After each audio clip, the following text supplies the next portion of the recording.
Thought it was time for another update on the Velocette.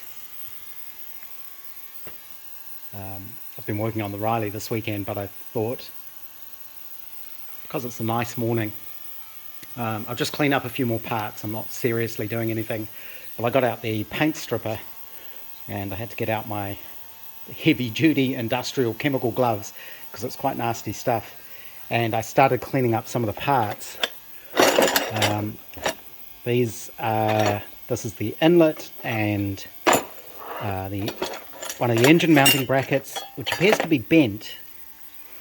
I'm not sure how it's meant to be bent. So when I reassemble things, I'll need to do a dry fit and get the angle of this correct. This is the oil filter housing. I need to figure out what I'm going to do there. Interestingly, this had been painted, and it had been painted white and then red over the top for some reason. But I suspect that this silver is the original colour, and if that's a paint, that's a really good paint, because the paint stripper didn't bring it off, and the abrasion I was doing didn't bring it off. And you can see there, these are brazed together. I think you can just see the bronze. So I'm guessing that is the original silver colour. So I've done those. I haven't done much more on the body yet. I'm still trying to get it straighter before I actually start welding anything. You want the panel as straight as possible before you weld it, so any distortion that goes into it from the welding, you know is from the welding, if that makes sense. I've also started stripping down the barrels. This is one I'm just about to start on. So some things to note. I finally get to use my Terry's English valve compressor. I can't even remember where I got this from. Maybe a swap meet, something like that. But you use that to compress the springs, and then you can get the it's just got little collets and keepers to get the valves out. To get these water tubes out, because these always rust apparently, I'm using a burr on my air die grinder, and what I do is I just make this really thin, and one of them I made thin and then it literally fell out, and the second one I made thin enough that it was easy to pull it out with pliers. It just sort of collapsed on itself. These don't go in very far actually, they're not very deep. It doesn't run a pressurized system, so there's no pressure behind these, but you do need a nice seal there, of course. And I will also go and get all of the studs out of it. I find the best way to do that is actually in the vise. I know a lot of people use vice grips on the shaft of the stud. I really hate that because it just chews them up. There's a good chance I won't reuse these anyway. I think you can get new ones, that it's probably worth just getting new ones of all these studs. But I find the easiest way to remove these is clamp it in the vise. These are actually really easy to work with because I've got these mounting lugs, so you can hold it in the vise quite securely.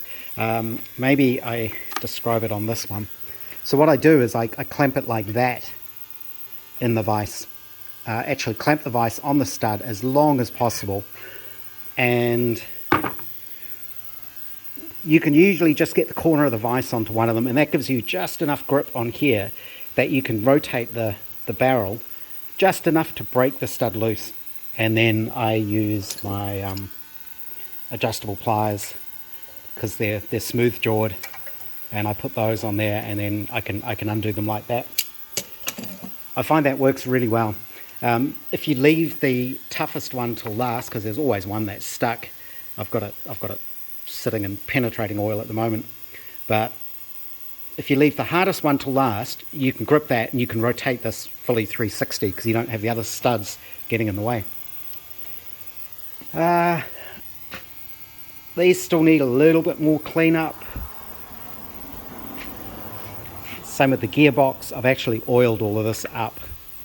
It was clean, and then I've just drowned it in oil just so the gears don't rust. That all seems fine. I'm not going to take that any further apart.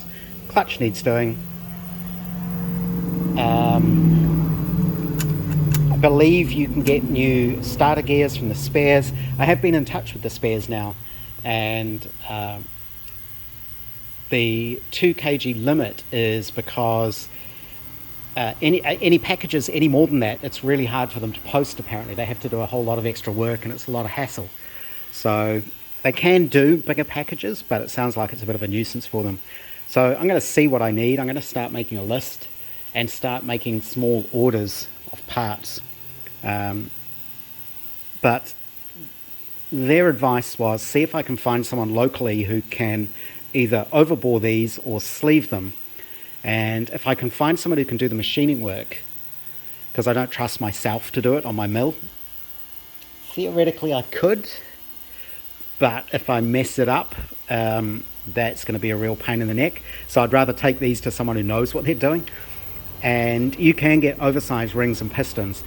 If I can find someone who can do the work, I can then order the pistons and rings, because they need to be machined to fit. And apparently these run really tight tolerances, tighter than normal. So I want to make sure I've got everything ready before I take these to someone. I just need to find someone to take them to. What else? Petrol tank's been repainted. That's all good. I just need to find the lid for it. That was sealed as well, so that's all red coated. These bits, these are some of the other parts. I've cleaned the paint off. This is the gear shifter. This is the starting handle. Top of the gearbox. This needs another clean up. This is one of the things that was covered in paint, so I just took all the paint off it, which was pretty easy. It just effectively fell off. These I need to paint up. I do need to repair where they've modified the frame. So these holes shouldn't be here. I need to weld those up. And these tubes have been shortened, I believe, because you can see it's not cut off straight. So I may need to weld on just little extensions on there just to bring those back to the same length. And then these need painting. I might put them through the evaporust just to kill any surface rust. And then literally it just needs a blast of paint. The wheels are interesting. I have got all the rust off of those. There's a little bit of surface rust. But I water blasted them with the new water blaster, and a lot of the paint was flaking off. So I'm going to see about getting those blasted. As far as I can tell, the spokes are all fine. I've gone through and checked all of them. They need to be blasted fairly gently, so I'm not sure if the chap down the road can do it. They're a bit more, let's say, farm industrial type blasting. So I'm going to find out about those, and I'll just get those blasted and painted black. Haven't done anything with the rear end yet, so I need to pull that apart. I'm going to have to completely figure out what's going on with the electrical system. This is the oil pump. These sort of things need to go through the ultrasonic cleaner. There's various bits and pieces. There's the points. It was missing the coils, so I do need to get a new coil, and I may see if the spares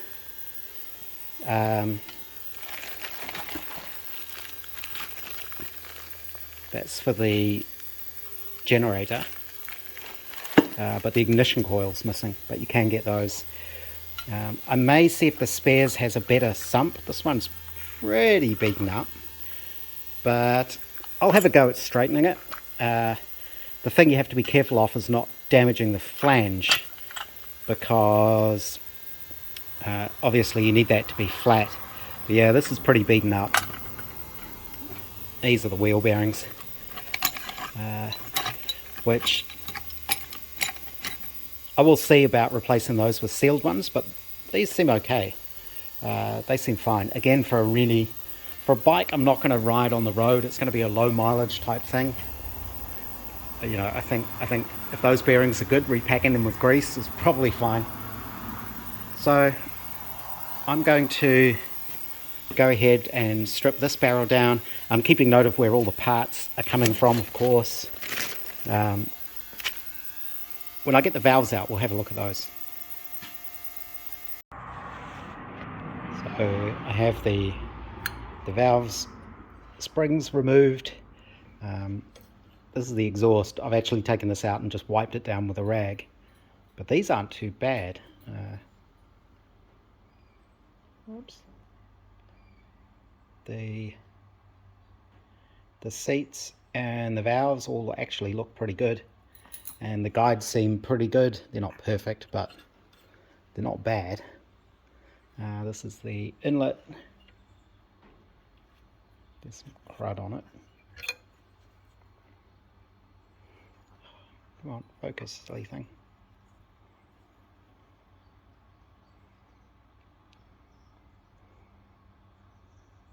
So there's no pitting that I've noticed. And the seats look fine. So I think with a bit of a grind of the valves, that'd be okay. So as long as I can get these rebored.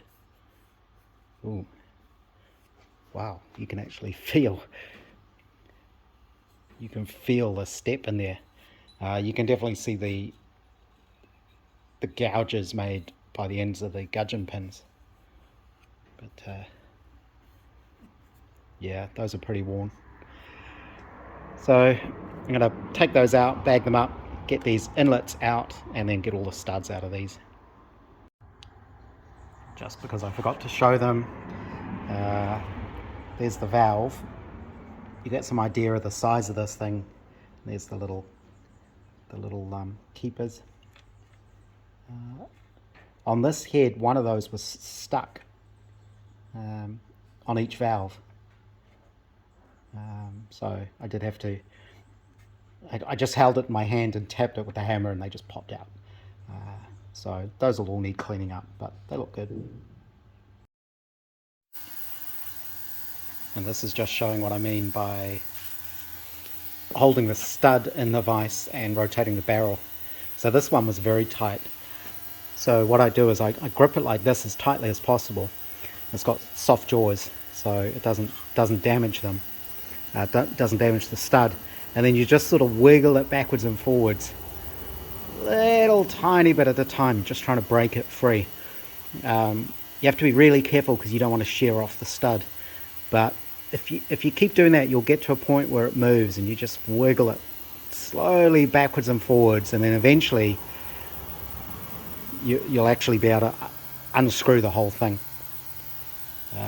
I found that's the safest way to get these out. Of course, it's easy on something like this where the barrel's nice and little. It's a bit harder, say, doing that on something like the Riley engine. That's not going to work. It's one of the cool things about working on motorcycles is they're so much smaller, so much easier to work on.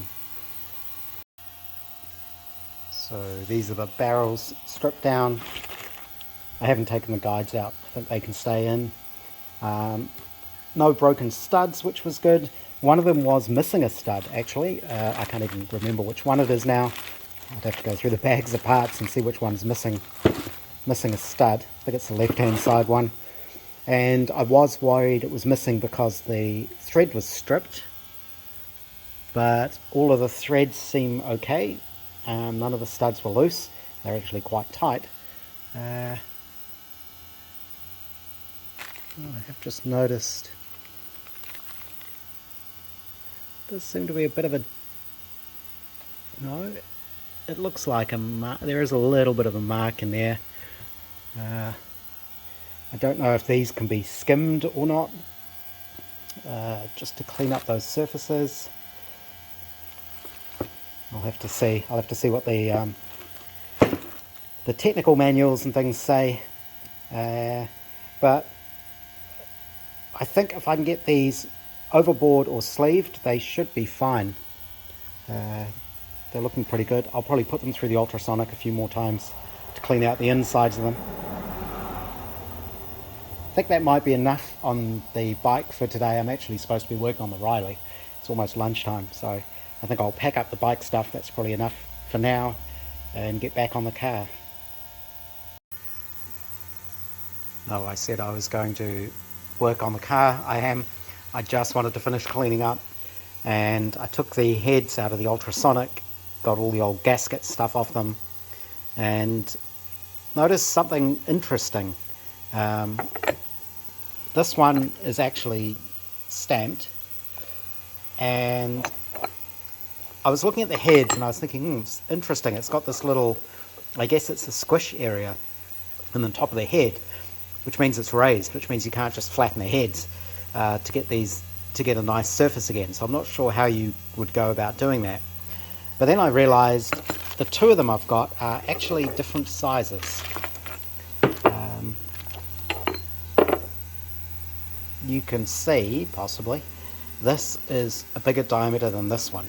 Actually, the easiest way to tell is if you put that on top of the barrel,